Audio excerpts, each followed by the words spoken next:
मैं वसंत फुटाने महाराष्ट्र के अमरावती ज़िले का रहने वाला हूँ। सालों से प्राकृतिक खेती कर रहा हूँ। नागपुर में हम सब मित्रों ने बीजोत्सव का आयोजन किया है।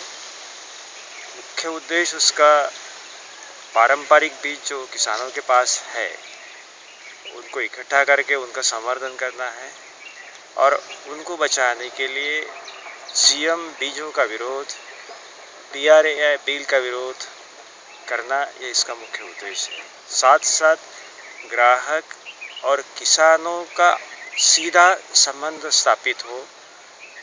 किसानों का शोषण हो रहा है और ग्राहकों को चीज़ ठीक नहीं मिल रही है, उसके लिए पैसे भी बहुत ज़्यादा देने पड़ रहे हैं। तो ये सारी व्यवस्था ठीक हो और उसमें ग्राहकों को अच्छी चीज़ मिले, किसानों को उचित दाम मिले, इसलिए ग्राहक और किसानों के बीच का समन्वय स्थापित होना, ये भी बीज उत्सव का मुख्य उद्देश्य है।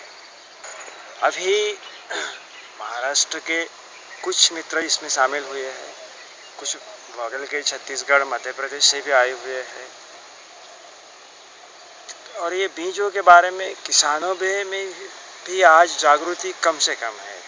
वो उसमें वास्तविकता क्या है, जीएम बीजों के कारण हमारी फसलें ठीक ठाक होगी, ऐसा जो भ्रम समाज में फैलाया जा रहा है, वो अन्न सुरक्षा की दृष्टि से अगर हम सोचते हैं तो हमें लगता है कि पारंपरिक बीज ही सर्वश्रेष्ठ बीज है। आप सुरक्षा की जब बात करते हैं तो उसमें सिर्फ आप क्वांटिटी की बात लेते हैं लेकिन क्वालिटी छोड़ देते हैं। असल में हमारे देश में जो आज खेती का कारोबार चल रहा है उसमें कपास, सोयाबीन, फूल की खेती आदि को इतना बढ़ावा मिल रहा है, आधे से ज़्यादा हमारे संसाधन, मिट्टी, पानी का इस्तेमाल, तो ये खाद्य सुरक्षा से जिसका कोई संबंध नहीं है, ऐसी चीज़ों के लिए ही इस्तेमाल होता है। होना यह चाहिए कि प्रायोरिटी तो इसको मिलनी चाहिए कि सबसे पहले हम हमारे भोजन की बात करें, वो सुरक्षित हमें ठीक ठाक हमें कैसे मिले। तो ये वास्तविकता किसान भी नहीं जानता और ग्राहक भी नहीं जानता। तो ये ग्राहक और किसानों को जागरूक करने की बात है। और उसमें दूसरी बात महत्व की मुझे ये लगती है कि किसान तो रात दिन अपने खेती में फंसा होता है, वास्तविकता का उसे भान नहीं मालूम ही नहीं रहती है और फिर विज्ञापन वाला चक्कर उसको मालूम नहीं है। वो जो भी देखता है टीवी पर या तो सुनता है तो उसको सही लगता है। इसलिए फिर ये जो बहकावे में मैं ज़रूर कह सकता हूँ कि ये जो मायावी दुनिया विज्ञापन के द्वारा फैलाई जाती है, किसानों को लालच दिखाया जाता है कि आप जीएम का इस्तेमाल करेंगे तो आपको बहुत ज़्यादा पैसा मिलेगा। पैसा अगर आपको कभी मिल भी जाए, असल में वो भी वास्तविकता नहीं है, तब भी हमारी मिट्टी का क्या होगा, पानी का क्या होगा, वो सारा अगर हम खराब ही कर देते हैं। और ये जीएम ये चीज़ ऐसी है कि ये तो तकनीक है, ये अभी तो कोई सिद्ध हुई नहीं है। और दूसरा इसमें एक बात और भी हमें एक अपने कॉमन सेंस जो लगती है, यह है कि डीडीटी और बीएचसी जैसी कीटनाशी रसायनों को इस्तेमाल सालों दशकों तक इस्तेमाल करने के बाद में फिर हमें पता चला है कि ये चीज़ हमारे लायक नहीं है, तो दुनिया अभी उसको बंद करने में है, पीछे पड़ी हुई है। हमारे देश में डीडीटी का इस्तेमाल आज मलेरिया प्रोग्राम में हो रहा है। तो अगर 30-40 साल बाद यही स्थिति जीएम की बात बनती है कि फिर तब हमारी अगर आँख खुलती है कि जीएम सही नहीं है, तो तब तक हमारा कितना नुकसान हुआ होगा। और ये जो तकनीक है ये तो एकदम उसको कोई पीछे भी हम नहीं ले सकते, उसको नॉन रिवर्सिबल टेक्नोलॉजी कहते हैं। एक बार पड़ोसी के खेत से अगर बीज मेरे खेत में आते हैं तो मैं एक सजीव कृषि, जैविक कृषि की बात कैसे कर सकूँगा। मेरे बीज अगर आपने प्रदूषित कर दिए तो फिर आगे तो बड़ी मुश्किल होगी ना। और कंपनियां तो अपने ढंग से काम करने वाली है, वो तो कोई जिम्मेदारी लेने वाली है नहीं। और उनको ही आगे बढ़ाने के लिए अगर हमारी कृषि नीति काम करती है और फिर अभी मंत्रालय भी उसमें शामिल हो जाते हैं, जैसे भी बायोटेक्नोलॉजी और साइंस और बायोटेक्नोलॉजी वाले उसमें आ गए हैं, वही अब पार्लियामेंट में ये पीआरए बिल प्रमोट कर रहे हैं। तो ये तो बड़ी अजीब बात है। और जो डेवलपर है वही प्रमोटर है और वही कानून बना रहा है। तो ये स्थिति हमारे किसानों के लिए बहुत ख़राब स्थिति है। और ग्राहकों के लिए भी उतनी ही खराब चीज़ है, क्योंकि वो भी सही चीज़ तो पा ही नहीं सकेंगे।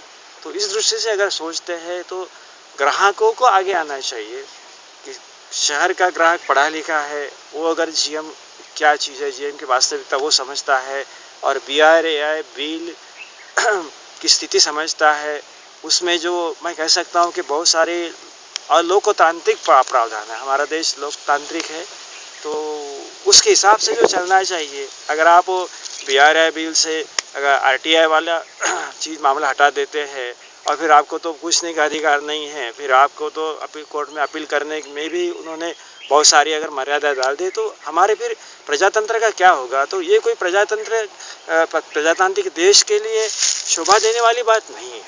तो ये सारी चीज़ों को लेकर हम बीज उत्सव अभी मना रहे हैं और आशा है कि हमें मीडिया भी इसमें सहयोग कुछ करेगा।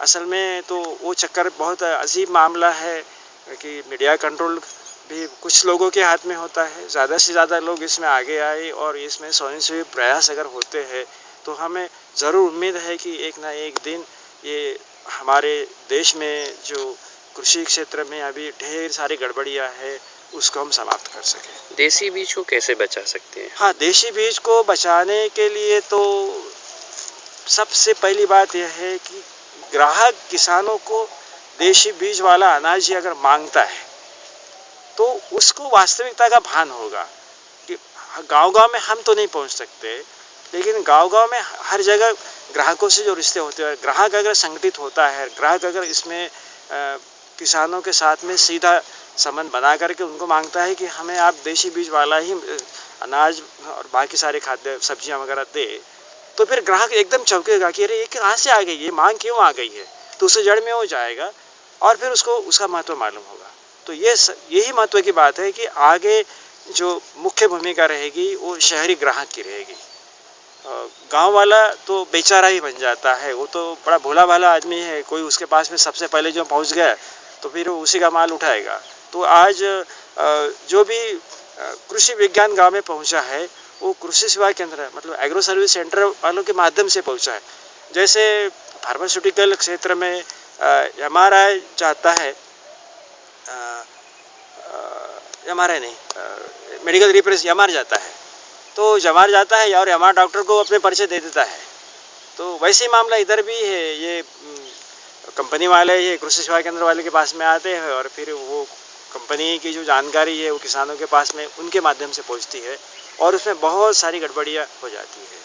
आप क्या कर रहे हैं देसी बीजों के ऊपर काम? तो देशी बीजों को बचाने के लिए हम पड़ोसी क्षेत्र में घूमते हैं, इधर उधर से जो भी थोड़ा बहुत इक्का दुक्का पड़ा हुआ है वो उठा लेते हैं, फिर उसको 1, 2, 3 साल में अपनी जगह पर आजमाते हैं और फिर जब हमें भरोसा होता है कि ये बीज अभी किसानों को देने लायक है तो वो बीज हम गांव वालों को बांटते हैं, क्योंकि उसमें भी बहुत सारी अभी मिलावट आ गई है। तो उसमें छटाई और उसमें एक चुनाव मतलब सिलेक्शन करने की बात होती है। तो किसानों के पास में सही बीज पहुँचे और वो सही बीज उसको फिर कैसे संभाले, उसकी शुद्धता कैसे बनाए रखे, उसके लिए किसानों का प्रशिक्षण भी होता है। उसके बारे में एक थोड़ा बहुत कुछ कागज़ वगैरह बनाए भी गए हैं। एक सजीव कृषि के बारे में जो एक किताब हम लोगों ने लिखी है उसमें फिर वो भी उसमें उसका भी उल्लेख है कि हम अपने बीजों की शुद्धता कैसे बनाए रखें। क्या है किताब की नाम? एक सजीव खेती मतलब मराठी में है वो सेंद्रिय शेती कशी कराल।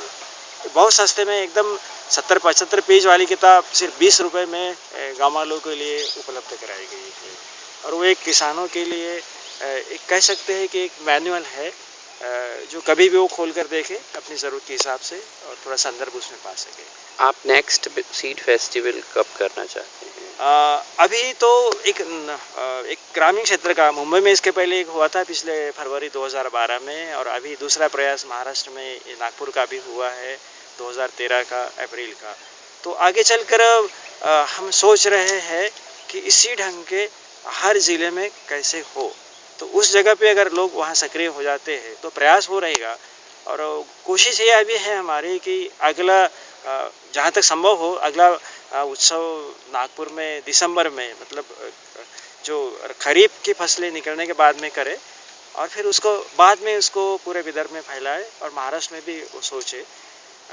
लेकिन इसमें शहरी लोगों का जुड़ना खासकर जो पढ़े लिखे हैं, जो जीएम की वास्तविकता का अभ्यास करना चाहते हैं और ये संदेश गाँव-गाँव में पहुंचाना चाहते हैं। तो और बहुत सारी चीज़ें अंग्रेज़ी में है। जीएमओ मिथ एंड ट्रूथ वाली किताब अंग्रेज़ी में है, वो हिंदी में आगे आ गई है, लेकिन मराठी में तो अभी नहीं आई है। तो वो आना ज़रूरी है और उसका भी एक छोटा-सा, अगर उसमें से एक 10-20 पन्ने वाली पत्रिका अगर पुस्तिका निकालते हैं, जो गाँव वालों के लिए समझना बड़ा आसान हो। जीएम की वास्तविकता गाँव वाला नहीं जानता है, हालाँकि वो बीटी कपास पिछले 10 साल से बो रहा है, लेकिन वो विज्ञान क्या है वो अभी तक उसके पास में नहीं पहुँचा है। तो वो ऐसी चीज़ें गाँव वालों तक पहुँचे, सरल भाषा में पहुँचे, ये ज़रूरी है और किसी को ये करना चाहिए। और जो शहर में रहते हैं, विद्यापीठ में काम करते हैं या तो फिर पढ़ाई लिखाई जिनकी चलती है, तो वो लोग करें तो ये किसानों के लिए बहुत ही फायदेमंद चीज़ होगी। धन्यवाद। सारा ही देश जागा गांधी के बोल से, अंग्रेज भी भागा गांधी के बोल से, अंग्रेज भी तो भागा गांधी के बोलते। उसने कहा चरखे से क्या लड़ाई हो, उसने कहा चरखे से क्या लड़ाई हो, उसने कहा तब तो सबकी बड़ाई हो। भारत में बने खादी अपने ही तोल से, अंग्रेज भी भागा गांधी के बोल से, अंग्रेज भी भागा गांधी के बोल से।